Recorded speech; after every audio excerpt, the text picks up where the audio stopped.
Jangan ada seorang pun, kata Nabi SAW, daripada kamu yang menyampaikan kepada aku tentang berita yang tidak baik tentang sahabat-sahabat aku, tentang teman-teman aku. Karena aku setiap hari ini ingin keluar daripada rumah dalam keadaan aku ini, hati aku selamat, tak punya perasaan tidak baik kepada orang lain, dengan tidak mendengarkan informasi yang tidak baik tentang sahabat Nabi SAW. Ayajazu ahadukum an yakuna ka Abi Damdam. Adakah kamu lemah untuk menjadi seperti Abu Damdam yang mengatakan, Allahumma inni tasaddaqtu bi irdi. Allah, aku nak bersedekah dengan kehormatan arwah aku, dan aku tidak akan tuntut siapa saja yang maki aku, yang cakap keburukan tentang aku, yang apa orang nak buat kepada aku. Atasaddaqu bi irdi. Aku bersedekah kepada mereka dengan tidak menuntut kepada mereka, dimaafkan oleh Allah Subhanahu wa taala. Keesokan harinya Rasulullah bertanya, siapa yang semalam itu dia berkata bahwasanya aku bersedekah dengan kehormatan aku? Maka berilah Abu Damdam, ana ya Rasulullah. Kata baginda Rasulullah, innallaha gan gamila sadaqata. Allah sudah terima sedekah kamu. Sedekah apa yang disedekahkan Abu Damdam? Tidak mahu membawa perasaan tidak suka kepada orang lain. Tapi di zaman kita sekarang, kita menaburkan, membakar api kemarahan dan juga kebencian satu dengan yang lain. Dabba ilaikum da'ul umam. Akan kamu ditimpa dengan penyakit yang pernah menimpa kepada umat sebelum kamu. Apakah penyakit itu ya Rasulullah?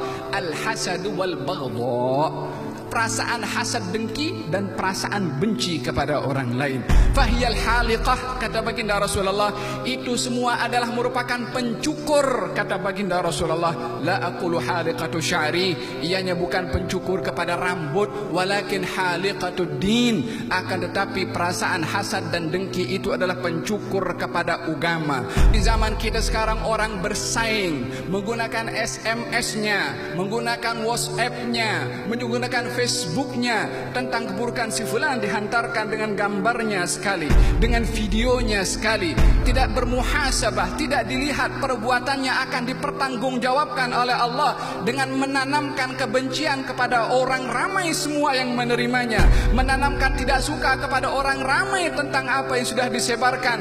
Hasibu anfusakum qabla an tuhasabu. Hisablah diri kamu ketika berada di dunia sebelum kamu nanti dihisab oleh Allah nanti di akhirat. Orang yang banyak bermuhasabah di dunia akan ringan hisabnya di akhirat. Yang tidak bermuhasabah di dunia akan berat hisabnya di akhirat. Moga-moga dengan majlis seumpama ini Allah Subhanahu wa taala bersihkan hati kita, Allah lembutkan hati kita, Allah bersihkan jiwa kita, untuk tidak ada di dalam hati benci kepada orang lain, untuk tidak ada di dalam hati dengki kepada orang lain, tidak ada di dalam hati buruk sangka kepada orang lain. Dijadikan anggota tubuh badan ini pintu untuk kita sentiasa hampir dan ingat kepada Allah. Dijadikan mata ini adalah dapat menitiskan air mata karena takut kepada Allah. Dijadikan telinga ini adalah pintu laluan untuk mendengarkan ayat-ayat dan bacaan-bacaan yang mengingatkan akal dan hati kita kepada Allah. Dijadikan lisan kita ini basah untuk berzikir kepada Allah. Yang kesemua daripada ini menjadi penawar kepada hati kita. Demikian yang kita harapkan kepada Allah Subhanahu wa taala, sehingga tiba satu hari nanti kita berjumpa dengan Allah dalam keadaan hati kita selamat, dalam keadaan hati kita bersih insyaallah. Yauma la yanfa'u malun wala banun illa man atallaha biqalbin salim.